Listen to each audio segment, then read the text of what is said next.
recently, you know, we've been reading in the press that Barbados experienced another downgrade. This was last week, I do believe, if my dates are correct. And each time it happens, you know, you wonder to yourself, okay, hold on, stop. What does this grade really mean? And some of us only can relate it to our school grades, you know, but then they have some grades in there that CC and that sort of thing. So we decided, look, best people in the world to come and clarify it for us, Krystle Howell and Shane Lowe. And we welcome you both. Thank you. Krystle is a certified internal auditor. And Shane, of course, is the president of the Barbados Economic Society. So this time, sorry, Krystle, not ladies first. Let me just throw it to Shane. The grades, what do they mean? So a credit rating, you can think of that as a credit rating at a bank. You see on the US television how people will talk about a credit score. And it gives you an idea of the probability that you will default on a particular loan. So typically the credit ratings go from very high, so AAA, which means you're a very good borrower, you're likely to not default, to default, which means there's a certain probability that you will default or you have defaulted. Barbados over the years has moved from around A, triple B, to now default, which means that with certainty we have stopped paying some of our loans. All right, and that last downgrade was a D. Yes, so what happened is on June 1st of this year, the Prime Minister announced that the government would stop paying external debt and it would roll over or ask people who have domestic debt to continue to keep that debt with the government. What happened is that as the government stopped paying specific bonds as they came due, so if you had a payment due, for example, on August 1st, if you didn't make it, the credit rating agency reacted and said, okay, well, you're now in default, technically. So what happened was the credit rating agency was reacting to the actions that were announced on June 1st. Okay. Yeah. Does that put us in a strange kind of way, borrowing position? Technically, it's a worse position Okay. because the lower the rating, the lower your capacity to actually borrow. The truth is that having made the announcement, and even before the announcement, we were in a difficult position where we could not really borrow because we could, but it would be at very high rates. Right? And so what the rating change does is that it somewhat solidifies that, so you definitely cannot borrow now. But I suppose that's why the IMF program is important, Right, because the IMF provides financing, as well as other agencies will come along and provide financing as well, given that the government doesn't have access to financing right now. Okay, now Krystle, how does this impact on us? Everyday folk. Yeah, the everyday folk. Well, most of us would have already started to feel the effects. We would have had in the last budget a number of measures that were implemented. Because of the decision to default, we would try to follow more closely to what the IMF program has recommended, because that is one of the sources that Barbados has agreed to go to for financing. As Shane said, it has created great difficulties to be able to say you're going to borrow from other financial institutions. And the IMF is historically one that is a lender of last resort and would give us at a rate that is a lot more reasonable to be able to repay. Because we've made a decision to go to the IMF, there are certain conditions that have to be met. These conditions will be agreed upon between both parties, so it's not as though one party is going to force us to do a whole set of things that we are not comfortable with, but it still has to be fair, because they're still going to be concerned about whether they're going to get back their money or not. So the 3 phases, we should have started with the debt restructuring, making sure that we have the finances and that it replaces some of the more exorbitant rates that we would have had to be living under, which would have put a lot of pressure on the interest payments that Barbados would have had to be making. That first phase has been started, and it will take some time to finalize.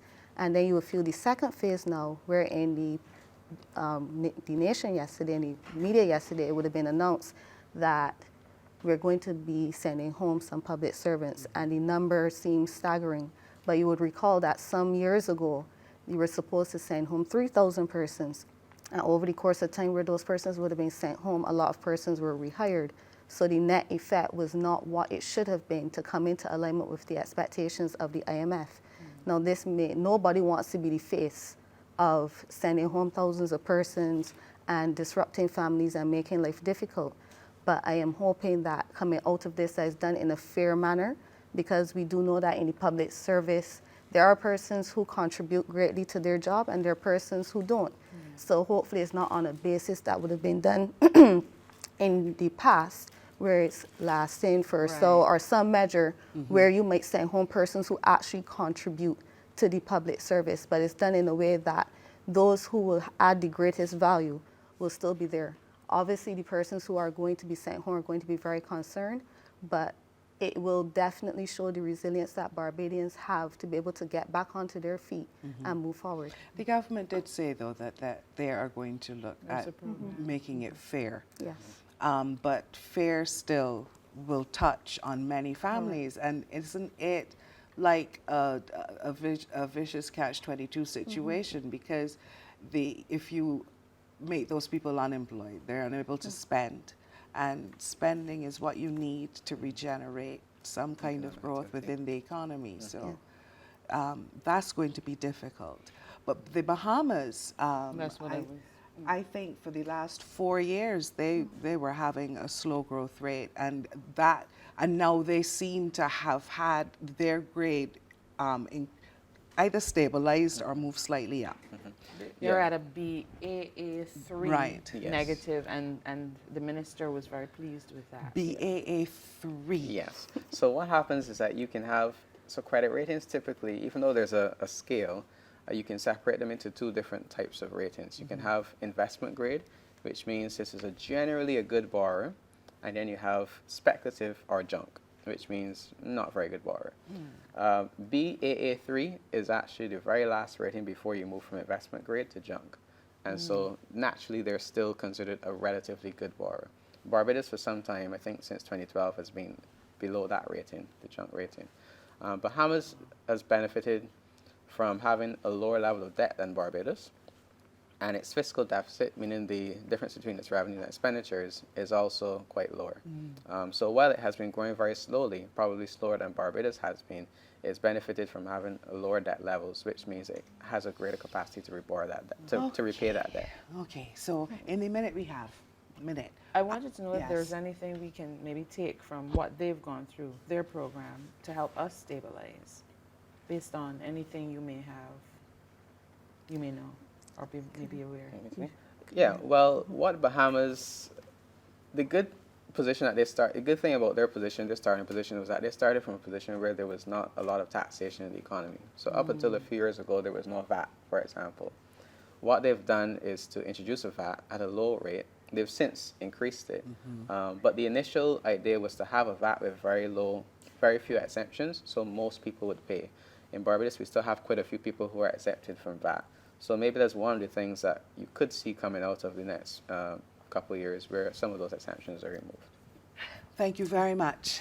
Certainly cleared up a lot for me in terms of those grades, and I think that there's still a lot more for us to discuss, and perhaps ways and means that we as the public can look now at perhaps changing our expenditure. Yes. And how we can perhaps invest, save, and perhaps we can invite you back so that you can give us some tips and advice on how we can do that personally. Yes. Yes, definitely. Interesting chat with Krystle Howell and Shane Lowe, and an invitation for them to rejoin us on Morning Barbados so that we can benefit from their expertise and how we can move through these really challenging times.